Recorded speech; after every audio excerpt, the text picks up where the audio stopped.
여러분 안녕하세요.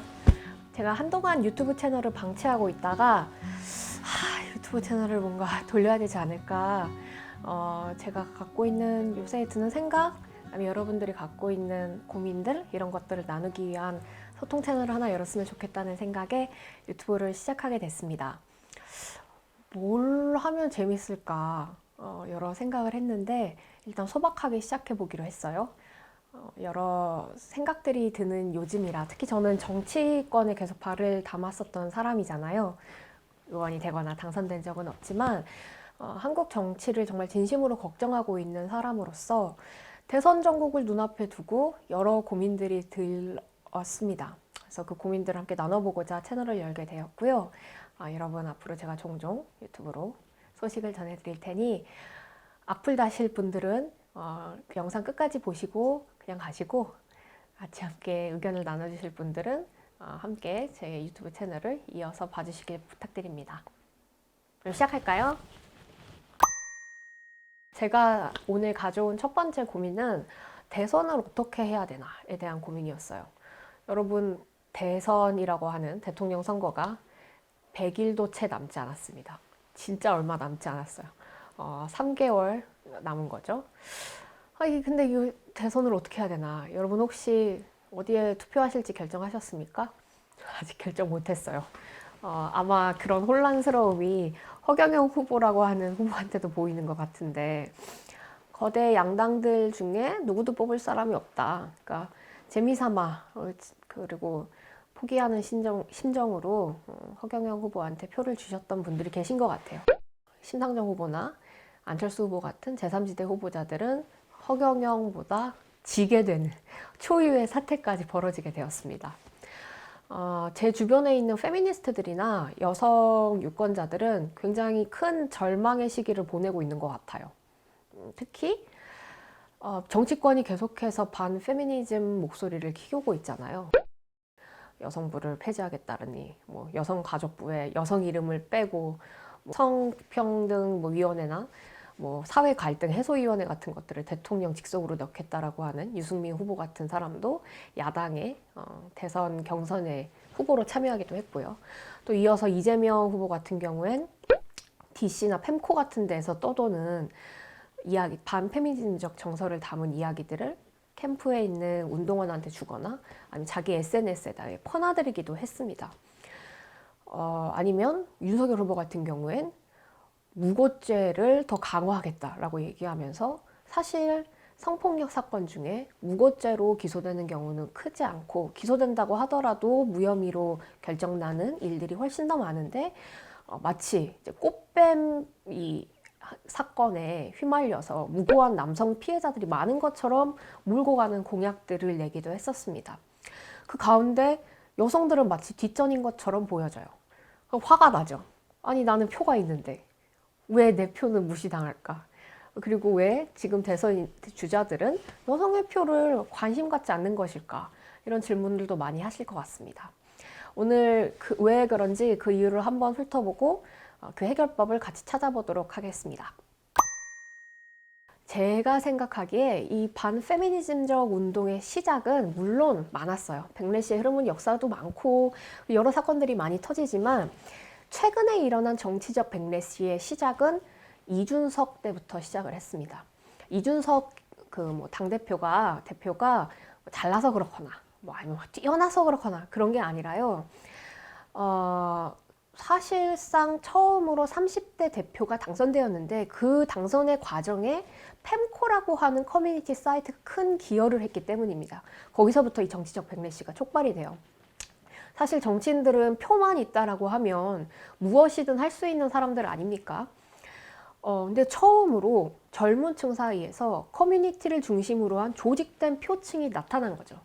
그들이 반페미니즘을 외치는 이준석 씨를 밀었고, 이런 손가락 같은 걸로 그때 당시에 사회 전반적인 분위기를 다 끌고 갔죠. 어디에서든 다 이거를 찾으면서 메갈이 마치 일루미나티처럼 전 세계를 휘어잡는 조직인 줄 알겠어요. 이것을 계속해서 거짓 소문들을 만들어내면서 페미니즘에 대한 백래시를 정당화시켰습니다. 그러니까 즉 메갈리아에서 시작된 페미니즘은 남성 혐오적이고 여성 우월적이며 남녀 갈등을 조장하고 있고 심지어 이런 편의점 홍보물에까지도 등장하여 남성들을 비하한다라고 하는 어떤 흐름들을 만들어냈죠. 근데 그걸 처음으로 정치권에서 가져와서 공신력 있는 주장처럼 만들어준 거예요. 언론사에서 그리고 또 뭐 여러 뭐라고 해야 될까요? SNS에서 본인 입으로 이야기를 하니까요. 그때 처음 아마 반페미니즘적 정서를 지닌 집단은 이런 생각을 했겠죠. 아, 내 이야기를 직접 해주는 정치인이 저기 있구나. 근데 사실 그런 일들은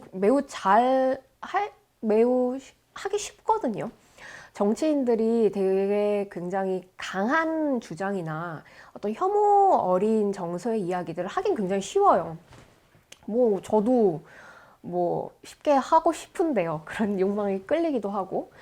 그렇게 하면 자신의 지지율을 빨리 올리는 데는 굉장히 큰 도움이 됩니다. 근데 문제는 그럼으로써 피해받고 억압받는 소수자 집단들이 있다는 거예요. 예를 들면 인종차별적인 언어를 정치인이 쓰면 트럼프 같은 사람들이 백일 우월주의를 이용하여서 이주민들을 뭐 밖으로 내쫓고 멕시코에 대한 성벽을 쌓고 그러면서 자기 지지율을 얻기는 쉽지만 실제로 거기서 일을 하는 해외 노동자나 이주 노동자나 아니면 네이티브가 아닌 유색 인종들한테는 굉장히 큰 위협이 되겠죠. 그거와 마찬가지의 혐오 언어나 프레임들을 이준석 대표가 사용함으로써 많은 여성들이 저는 현장에서 자기 삶 속에서 위협을 많이 느끼게 된다고 생각해요. 그 이후에 이준석 대표가 당선됨으로 인해서 정치권들은 깨달았죠. 아, 이들이 조직될 수 있는 표구나. 안타깝게도 여성의 커뮤니티는 온라인에서 잘 보이지 않아요. 왜냐하면 너무 많이 어떤 온라인 테러를 당하기도 했고 자신의 신상이 공개될 수도 있기 때문에 그런 위협에 굉장히 많이 노출되어 왔었기 때문에 여성들의 커뮤니티는 대부분 굉장히 폐쇄적이고 글을 보려고 해도 외부에서는 보지 못하는 경우가 굉장히 많습니다. 근데 팸코나 DC 같은 경우엔 쉽게 접근할 수 있죠. 그리고 그들의 언어는 때문에 더욱더 파워풀해집니다. 그 악순환 속에서 민주당의 이재명 후보나 국힘의 윤석열 후보 같은 경우엔 저항하지 않고 오히려 공조함으로써 그 온라인 안에 있는 정치적 백래시를 강력한 흐름으로 만들어내는데 일조합니다. 근데 문제는 뭐냐면 여성들에게 표가 있다라고 하는 사실이에요. 그 전에 어떤 여론조사 같은 것들을 돌려봤었을 때, 지금도 사실 여성 유권자의 표가 따로 구분된 적은 많지 않습니다. 그런데 처음으로 여성과 남성이라고 하는 그 젠더 정체성으로 표가 갈리는 집단이 나타난 거예요. 전 이건 여성 유권자들의 굉장히 큰 성과라고 생각해요. 성평등이 중요하다라고 외치는 새로운 집단이 나타난 거예요. 그리고 그건 그 사람들은 굉장히 강력하게 자신의 목소리를 내고 있습니다. 지난 서울시장 재보궐선거 때가 그랬어요. 어마어마한 일이에요. 사실 그때 이대남이 많이 집중되긴 했지만 이대남이 한 70% 가까이 몰표를 주면서 오세훈이 당선됐다. 그리고 이것은 이준석 대표가 말하기로는 그러니까 성평등을 계속 이야기했었던 민주당의 실책이었다. 이렇게 이야기를 하지만 언제 민주당이 성평등에 대해서 이야기를 했나요? 여성분들은 아마 더 느끼시겠지만 민주당은 당시 선거 때 성평등을 위한 정책 혹은 행보를 절대 하지 않았습니다. 오히려 박원순 시장의 성폭력 사건의 이야기를 하지 않고 제대로 된 책임을 지지 않았죠. 심지어 그때 당시에 내부에 있는 당원 당규를 마음대로 고쳐서 자신의 귀책 사유가 있는 선거 때에는 후보자를 출마시키지 않겠다라고 하는 이야기를 정면으로 뒤집고 후보를 냈어요. 우상호 후보님께서는 그러니까 박원순 시장의 유가족 을 계속해서 언급하면서 박 시장이 얼마나 훌륭한 후보였는지를 언급하며 내부에서 자신의 표를 모으기 위해 노력하셨죠. 그리고 박영선 후보 같은 경우에도 당시 끊임없이 피해자에 대한 2차 가해를 했었던 유튜브 채널과 같이 토론회를 한다거나 피해자에 대한 이야기를 전혀 언급하지 않는 식으로 계속 회피하는 모습을 많이 보였습니다. 만약에 저는 박영선 후보가 여성이 아니라 남성이었다면 저는 민주당이 그만큼도 표를 여성 섹션에서 못 가져갔을 거라고 생각해요. 근데 아무튼 당시 20대 여성의 15%가 민주당도 국힘도 아닌 완전히 새로운 제3정당을 찍습니다. 놀라운 일이죠. 여러분 혹시 투표를 하러 가면서 내가 찍은 후보가 당선이 안 될 것을 알면서도 투표하러 가신 적 있으십니까? 사실 그건 엄청난 용기를 필요로 해요. 항상 유권자들은 자신의 진심에 최선의 투표하는 것에 두려움을 가질 수밖에 없습니다. 지금 대한민국의 선거제도 시스템 안에서는요. 이것도 나중에 한번 다뤄보면 좋겠네요. 왜 이런 선거 시스템이 문제인지. 이번 재보궐선거 때에는 무려 15%의 20대 여성이 내가 뽑을 사람이 안 될 거라고 하는 것을 예감했었음에도 불구하고 자신의 목소리를 보여주기 위해서 제3의 후보에 투표를 한 거예요. 전 그들이 갖는 정치적 열망은 굉장히 크다고 생각하고 대단하다고 생각해요. 근데 많은 정치인들이 그리고 많은 언론들이 이대녀보단 이대남에 주목했죠. 왜냐하면 이대남들이 뽑은 후보는 당선이 되었고 이대녀가 뽑은 후보는 당선이 못 됐거든요. 그러니까 사표가 되는 표에 대해서 혹은 아니면 투표하지 않는 표에 대해서 정치인들 많이 관심 갖지 않습니다. 남성들의 표를 20대 남성들의 표를 가져오는 것이 본인들에게 더 이득이 될 거라고 생각을 하겠죠. 제3 후보를 뽑은 여성 유권자들이 본인들에게 오거나 오지 않으면 설득되지 않거나 그러니까 집토끼거나 아니면 내가 절대 만날 수 없는 토끼거나 라고 생각할 가능성이 커요. 그래서 20대 여성의 표는 굉장히 무시당하는 거죠. 저는 아까도 말씀드렸던 것처럼 좌절할 필요가 전혀 없다고 생각합니다. 오히려 제3의 후보를 뽑는 20대 여성이 더 많아져야 돼요. 그래야 저들이 깨닫습니다. 이건 강력한 표고 내가 무시할 수가 없는 표구나 라는 걸요. 우리가 만약 그 프레임 안에 끼어들어서 거대 양당 중에 하나를 택하게 되면 그들은 어떻게 생각하냐면 민주당은 이런 생각할 거예요. 겉봐 뽑을 사람 우리밖에 없지? 그리고 국민의힘은 이렇게 생각할 거예요. 겉봐 내가 이 남성의 표를 자극하니까 그 남성 주위에 있는 여성들이 같이 이렇게 동화되어서 오는 거구나 이렇게 생각할 거예요. 그리고 아까 제가 말씀드렸던 국힘의 전략은 다름 아닌 이준석 대표의 전략입니다. 남성의 표심을 자극하면 거기 주변에 있는 여성들이 동화되어서 올 것이다. 하지만 그렇지 않아야죠. 그래야 우리가 새로운 페미니즘 정치의 길을 열 수 있겠죠.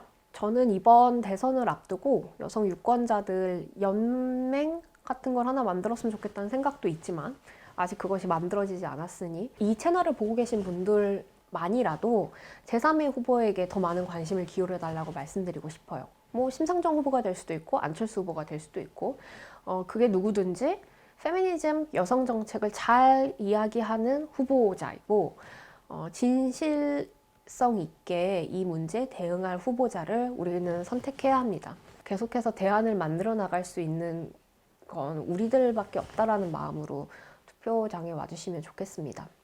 그리고 제가 요새 대선전략추진위원회라고 하는 작당을 하나 벌이고 있어요. 그러니까 양강구도에서 빠져나와서 대선의 구도를 다자구도로 만들자는 거죠. 지금 정치권은 여성들이 유권자인 걸 잘 모르는 것 같아요. 우리에게도 표가 있음을 보여줄 수 있는 가장 효과적인 때가 왔습니다.